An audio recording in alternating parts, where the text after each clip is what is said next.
So I'm going to introduce Rochelle Maynard from Odyssey Consulting. She will be covering federal grants regulations. Well, I'm not sure how I'm going to follow those riveting presentations, but I'm going. I know. So thank you, John, Harold, and Senator De La Cruz for having me today. So this course is designed for nonprofit providers. You'll hear me say NPP throughout the presentation. That's my own acronym. I came up with that. Very clever. And obviously the state procurement buyers that are in the room, this should also help you as well. So if you are conducting business with the state of Hawaii or using funds that are governed by federal regulations, this presentation should speak to you. So my name is Rochelle Maynard, and I have over 15 years of experience in federal regulations and the applicable cost principles. I've worked at nonprofits, academic medical centers for most of my career. And so I'm excited to share my knowledge with you, and if you have any questions, please don't hesitate to ask. It sounds like we're going to be taking all questions after the presentation, but if you've got just a burning desire, please jump right in. Also, as John indicated earlier, anytime you have any questions, jot them down, and you guys can always reach out to your state procurement office. As he said, they are here to help. Okay. So after this presentation, we've got a few learning objectives. You should be able to understand and apply the federal regulations that are applicable to your award. We call those flow-down provisions. You should be able to identify and discuss applicable federal cost principles that are related to your award. Understand and apply best practices to the management of your award. Understand the single audit and uniform guidance requirements, again, that are applicable to your award. And understand your options related to how you choose to calculate and utilize the indirect cost rate. So to bring home the objectives that we just discussed, we are going to talk about the federal regulations. And obviously, in 1 hour presentation, we are just going to scratch the surface of all of these topics. Each one of these topics in and of itself could be, several hours of discussion and learning. So we're going to be very high level overview of the regulations.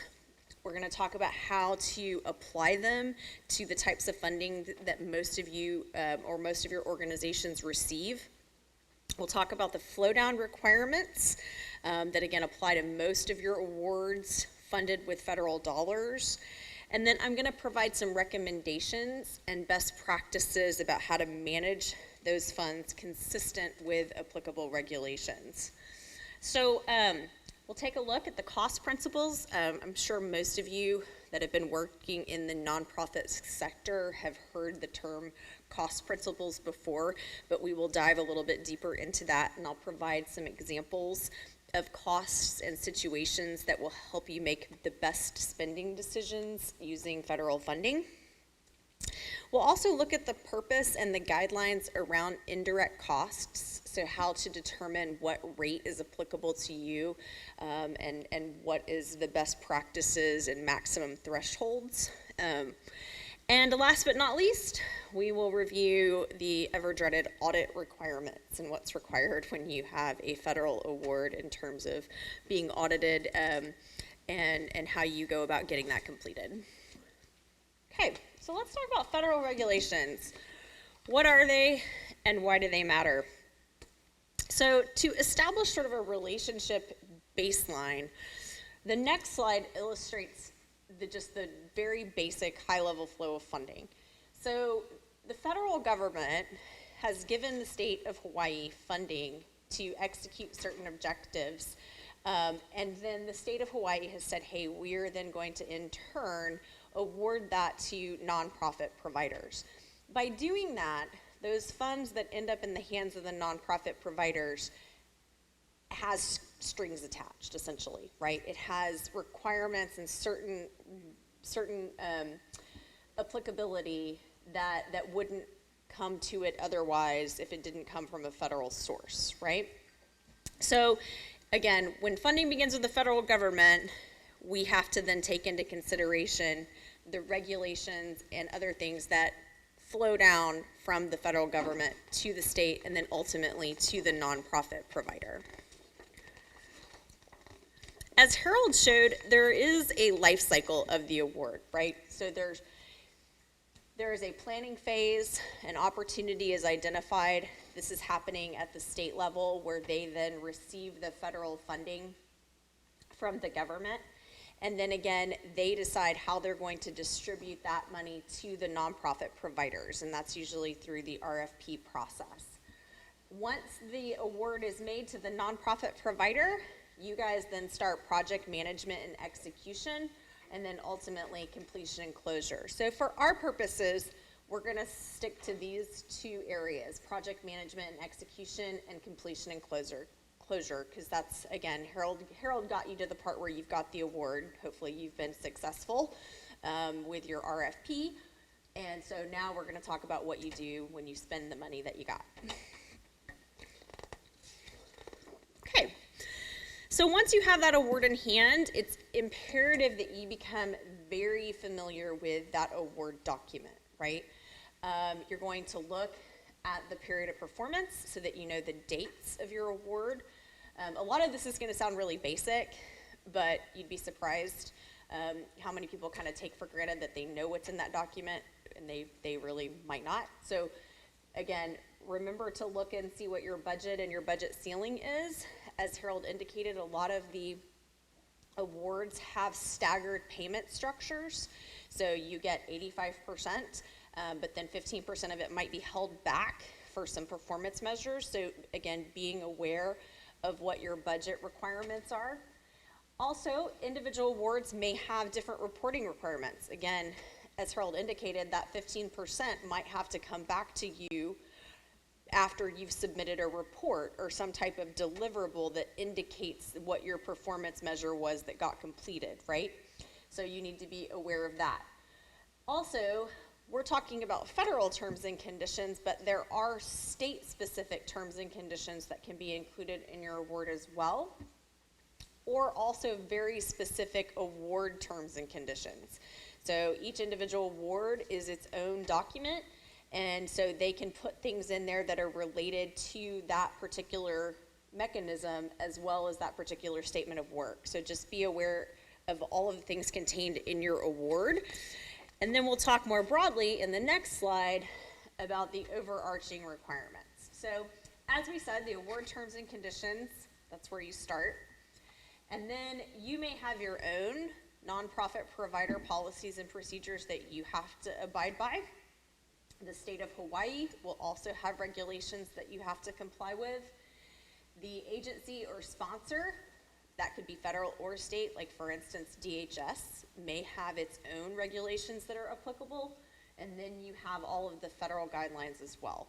So all of these are important, and so they're stacked here kind of on top of each other, but they're all things that have to be followed in terms of, you know, building your regulation foundation. So an example of how this might work in the real world, let's talk about travel. So the federal regulations require that travel that is being completed on a project that's sponsored by the federal government, that it has to actually relate to the project. So that's the federal requirement. On top of that, the Hawaii state requirement is that you have to complete that travel within certain per diem limitations, right? So food, meals and incidentals, accommodations like hotel stays, all have to fall within that particular state required per diem rate. Also, your nonprofit provider organization might have specific rules that require your travelers to keep all documented or detailed receipts for their travel. So when you put all of those things together, the result is then a compliant travel that is able to be reimbursed by your federal award. All right, so let's get into the nitty-gritty. So what are the federal regulations that apply to most of the awards that you would receive from these type of programs from DHS? The answer is the Uniform Guidance, or 2 CFAR 200, which is the Code of Federal Regulations. It is divided into several subparts. Subpart A addresses all of the definitions so that you know the language that they're speaking. Subpart B has general provisions that address applicability, so you can actually see if it applies to you. It also talks about conflicts of interest, and this is important in terms of, segregating financial interests as you make decisions about spending. Subpart C is pre-award, so it's a lot of the components that Harold spoke about before the funding is actually provided to the nonprofit provider. Subpart D is post-award management, and E are the cost principles, and those are the primary sections that we're going to live in today. Subpart F are the audit requirements, and then there are various appendices. This is the link to the electronic Code of Federal Regulations where you can find the full uniform guidance if you were so inclined. And again, if you are a nonprofit provider, you probably should look at it and utilize that to help write any policies and procedures that may be necessary for your organization. Okay, I do not expect you to be able to read this. So just start right there. We'll go from there, right? So this is a slide that is actually available in a handout to you over on this far table. And this is that kind of matrix where you would determine what type of situation and what type of organization and what type of funding for each one of these sections of the uniform guidance and when it would apply to you. So this is just a helpful, do I have to worry about this handout, right? But again, not necessarily for you to see it. The next slide is also something for you to be aware of, but not something for you to be overly concerned about. But these are federal laws that attach themselves to any federal funding that's received, essentially. So they're over very broad programs like the Copeland Anti-Kickback, the Clean Air Act, the Byrd Anti-Lobbying Amendment, debarment and suspension. Essentially what these laws are is to ensure that anyone receiving federal funding is following these federal regulations. Equal employment opportunity, again, if you're receiving federal funding, you are obligated to manage your staff and manage your environment consistent with the Equal Employment Opportunity Act. Now, most of these, again, are self-deleting in that if they don't apply to you, for instance, the Clean Air Act and federal water pollution control, if you're not dumping pollutants into the water or the air, then these things obviously are not going to apply to you. So they are self-deleting in that regard. But I think most of them are, if you're not lobbying, hiring people to go to the Hill on your behalf and write legislation, and you're not taking kickbacks for, selling certain cuts of meat or, things like that, then you should be pretty safe with these. But do recognize that they can appear as flow-down clauses in your contracts from the state or awards from the state. Okay, so federal cost principles. There are 4 of them that kind of encompass all of the other cost principles. Reasonableness, allocability, consistency, and allowability. So all of these are important, and we'll talk about each one on the next few slides. But what you should really be asking yourself when we talk about these is the expense necessary and reasonable? Does it conform to the appropriate limitations of my award? Is it consistent with my policies as the nonprofit provider, the state and federal policies as well? Is it consistent with other expenses that I've seen before? Is it documented according to general accounting practices, which are called GAAP? And is it not a cost that I'm sharing with other awards, right? Like, is it specifically for this project?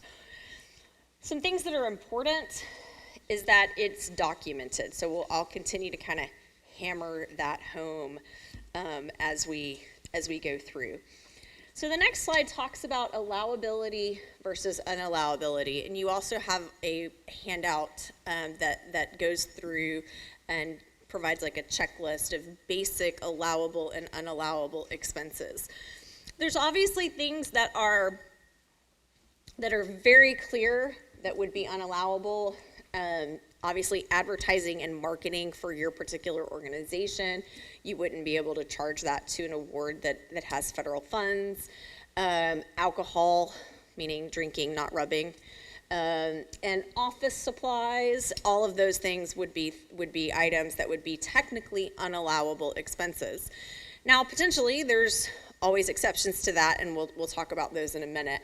But allowable expenses are generally things like salaries for employees that are working directly on the program that's been funded by the award, the fringe benefits that are associated with those salaries, so, you know, PTO and health insurance, those things, and equipment. Those would all be considered reasonable and allowable expenses. So once you've determined that your expense is in that allowable bucket, right, we then have to determine if it's reasonable. So you have to apply what's called the reasonable person test. If you've ever taken any sort of legal or business law class, you've probably heard that terminology before. It's basically what would a reasonable person in the same or similar circumstances do in your situation, right? What decision would they make related to spending? And the questions that they would ask themselves is it a necessary expense? Do I have to incur this cost to complete the objectives of my project? Does the expense fall within the restrictions that are set before me? So is it within the budget that I proposed to Harold? Is it in the regulations? Is it a sound business decision? Is it within market price? Is it prudent? And is it following my own established policies at my organization? So an example of, again, reasonable expenses would be salaries and equipment and supplies associated with the conduct of the award. Now, for instance, let's say you were doing a research study for the state of Hawaii regarding homeless people, and you were doing a survey of 250 people across the island, and you needed paper and pencils to go out and conduct that research study. Those things, as I said before, would typically be considered unallowable office supplies, right? But because you need those to achieve the objectives of your project, that then becomes an allowable, reasonable expense, okay? So those pencils, you're gonna be able to go out and purchase. But we go online and we look to see what type of pencils they have out there. Well, they have the standard number 2 pencils, and they're 20 cents a piece. Great. They also have pencils that have a monogram logo of your nonprofit organization that are gold plated and have 3 different types of lead, and they're $20 a pencil. So that's the difference between a reasonable expense and an unreasonable expense. Nobody wants the gold-plated pencils, and nobody really needs that, right? It's just like, if you guys remember, some of you are probably too young, but the gold-plated toilet incident at the White House. Does anybody remember that example? Yeah, it was a very frowned upon purchase, right? Nobody needs a gold-plated pencil or toilet.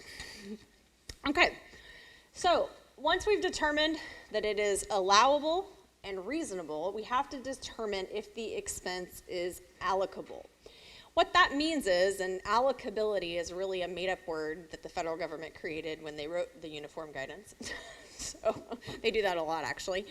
And so are these costs assignable with a relative benefit received? Meaning that I can say, hey, this cost is assigned to this project for this purpose, right? And the easiest example of that is salary, right? You can pretty clearly delineate that this individual worked 20% of their time on this particular project. That means it's allocable. Their time and effort is allocable to that project. In my pencil and paper example, I had to do 200 surveys, I needed 200 pages of paper, and I needed 200 pencils. That's an allocable expense, right? So once we've determined that it is reasonable, allowable, and allocable, we then get to my favorite test, the front page test.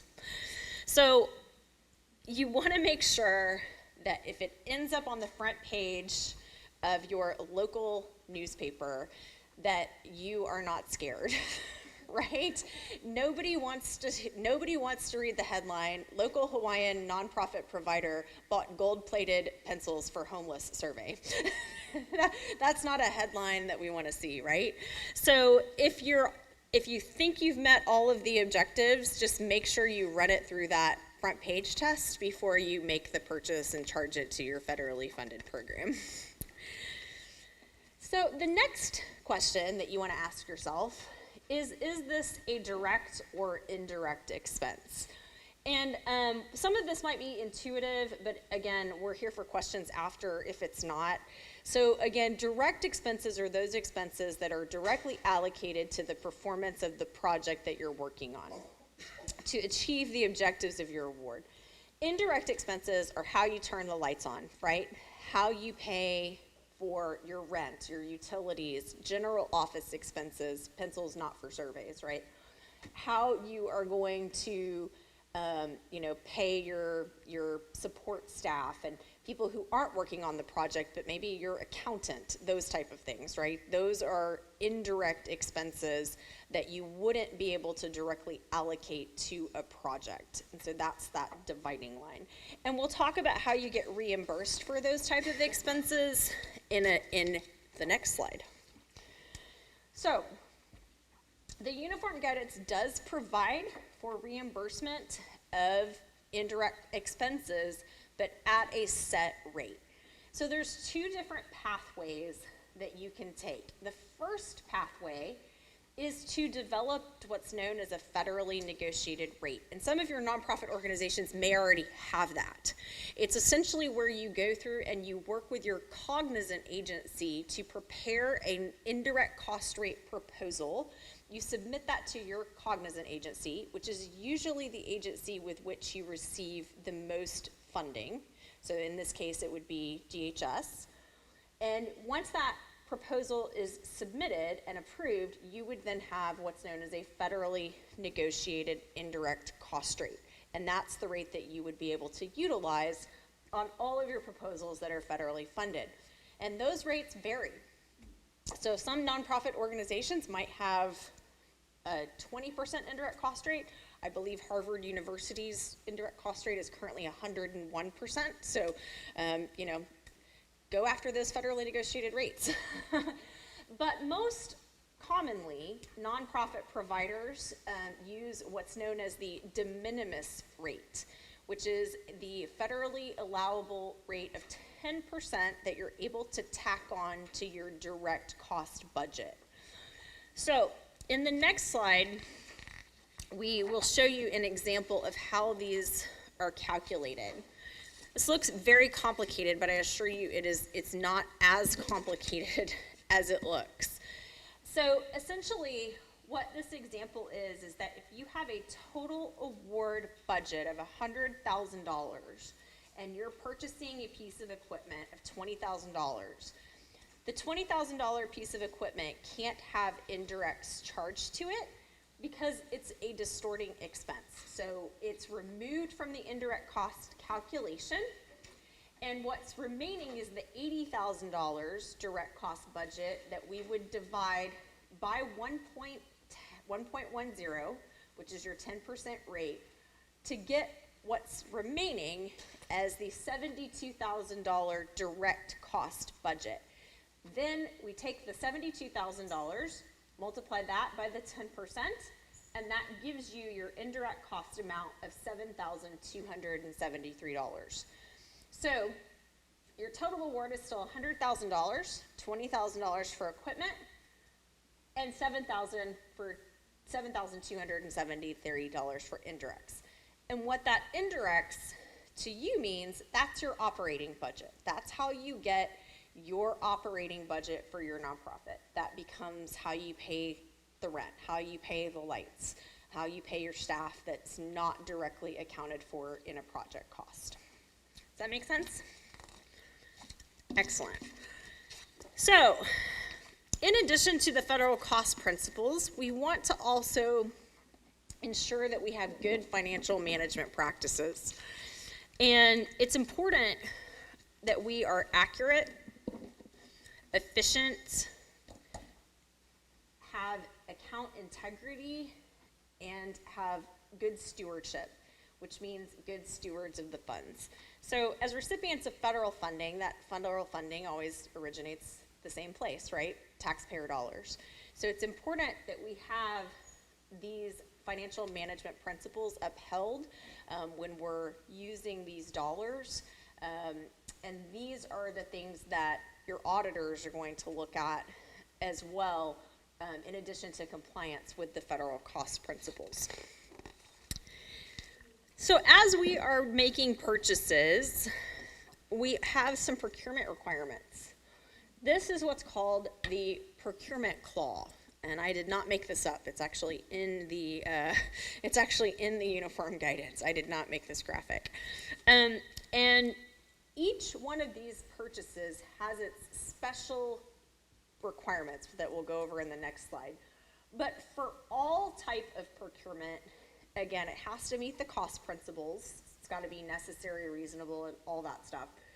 But it also has to be free from conflict of interest. So again, remember when we talked about those financial conflict of interests that are in Subpart D. It also has to have potentially full and open competition depending on the threshold. And it's got to be documented. So remember when we talked about consistency as one of the cost principles? Part of consistency is having things documented in a consistent way so that you can go back and justify and explain how you made that decision sometime in the future. I don't know about you, but it's really hard to remember 3 years later how you came to that conclusion if you didn't have that documented properly. Okay, so the next slide illustrates the requirements for each one of the clauses. So micro purchases are anything up to $10,000. You don't have to actually get a quote for those type of purchases. You just, again, it's got to meet those basic 4 requirements of the cost principles: reasonable, allocable, consistent, and allowable. For small purchases, which small purchase is relative, right?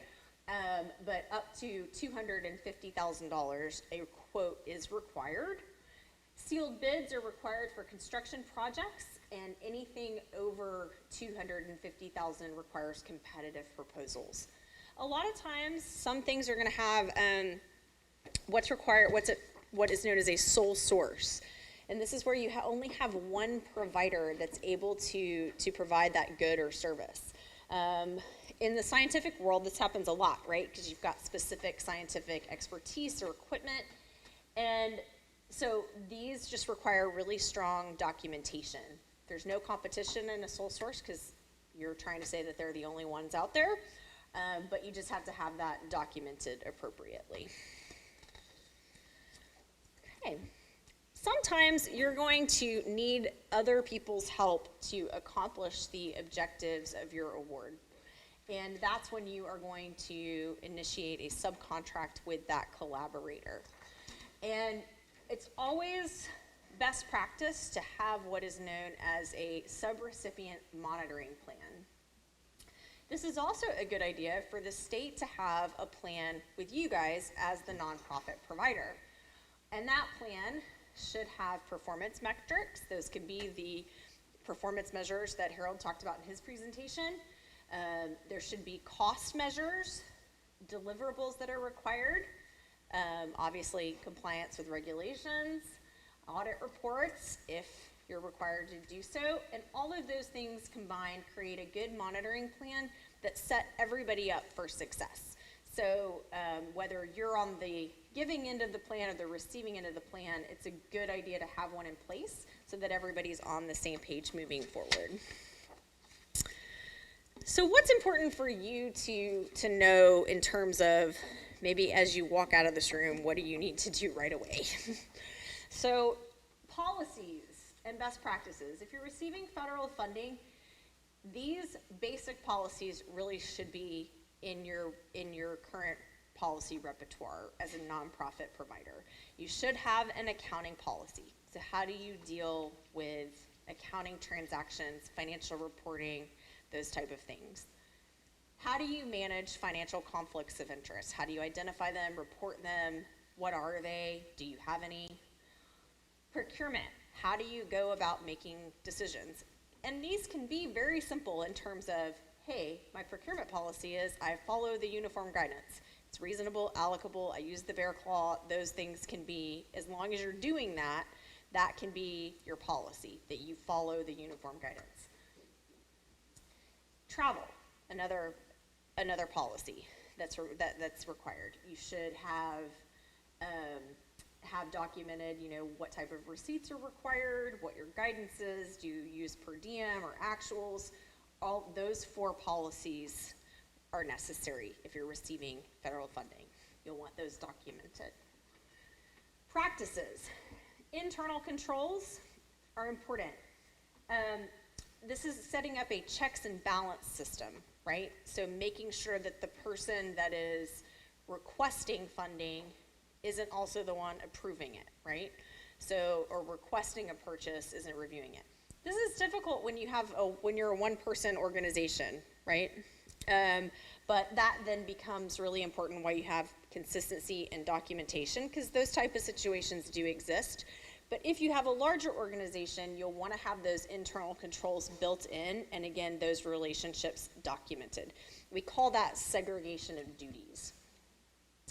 So consistent, documented, and well justified. Those are going to be your best practices. So whenever you're thinking about a policy or how to make decisions, just remember those things. Also, if you are required to get audited, you'll want to have an annual single audit performed, and that can be performed by most CPAs are familiar with the single audit process for compliance with uniform guidance. It is required if you are a nonprofit with expenditures that are over $750,000 per year. If you're less than that, you don't have to worry about it.